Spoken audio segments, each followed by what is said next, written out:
we have a 2025 Durston Kakwa 55 here. They've changed a few things this year. Most notably is the black edging on the straps and the hip belt. It's to save a few grams, and it makes it a little larger, just quality of life improvements, and just a few other things here and there.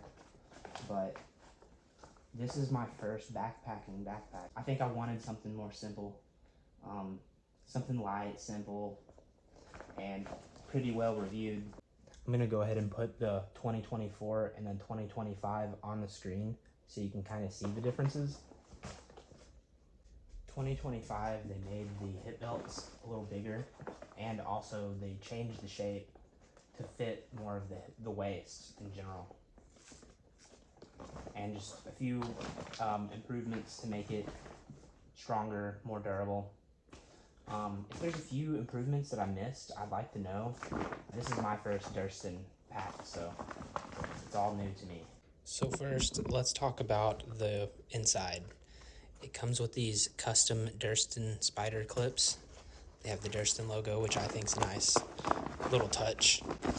Inside, there's only like one big compartment, and there's a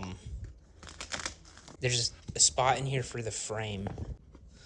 But yeah, it's just one big sack. I mean, not really a lot going on. It's pretty simple. Pretty much what I was going for. Then there is also a mesh pocket on the outside. It's actually like a pretty tough mesh. It's not like stretchy, which I think is perfect because I would rather have something strong than something that could possibly break. And we have these straps. I believe these are to keep stuff in the side, but they also have something to do with just the fit on you. I still don't know. This, like I said, this is my first backpack for backpacking, so there's still a lot for me to learn with this. So there's also these custom little, you can just do your own custom things to it, which I might do if I need. Pretty big pockets right here on this both sides. This one is actually lower, so you can reach. So you can reach behind your back and grab it, like your water. And then on the bottom, there's more of these little things, so you can like have like some paracord or whatever kind of DIY stuff you want to do, really. And then if we flip it around, these are both attached. Water bottle pockets, whatever kind of pockets, I guess, really. The hip belt pockets, which I really like. I think it's going to be really nice.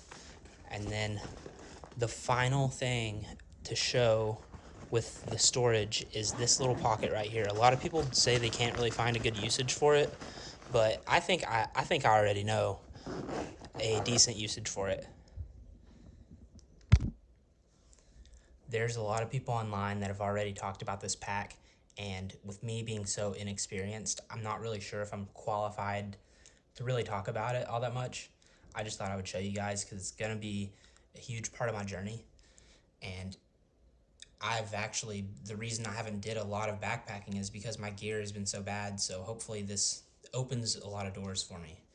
And so that's why I picked the 200X, I think it's called. There was like two different versions. One was supposed to be built with like, I think Dyneema or something. It was like stronger, so I went with the stronger one. And also I thought I would mention that I also got the X-Mid, so I'm waiting on that to come in the mail. I'll probably show my first attempt pitching that. If you want to see me try to pitch the X-Mid for the first time, make sure to stick around for that. And then one last bonus. Let's see, is the backpack UV reactive?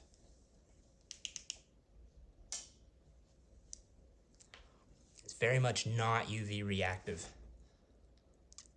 which I personally like because I just don't want something that's like super UV reactive if I'm on a UV hike, personally. The last thing I'd like to mention is that Durston is known for excellent customer service.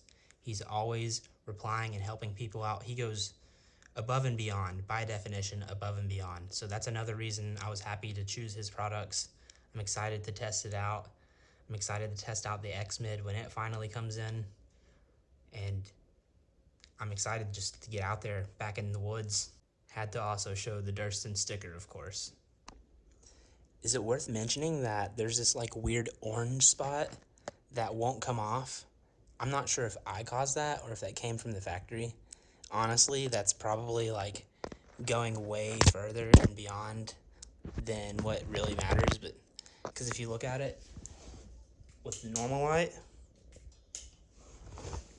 that orange spot isn't even really hardly visible.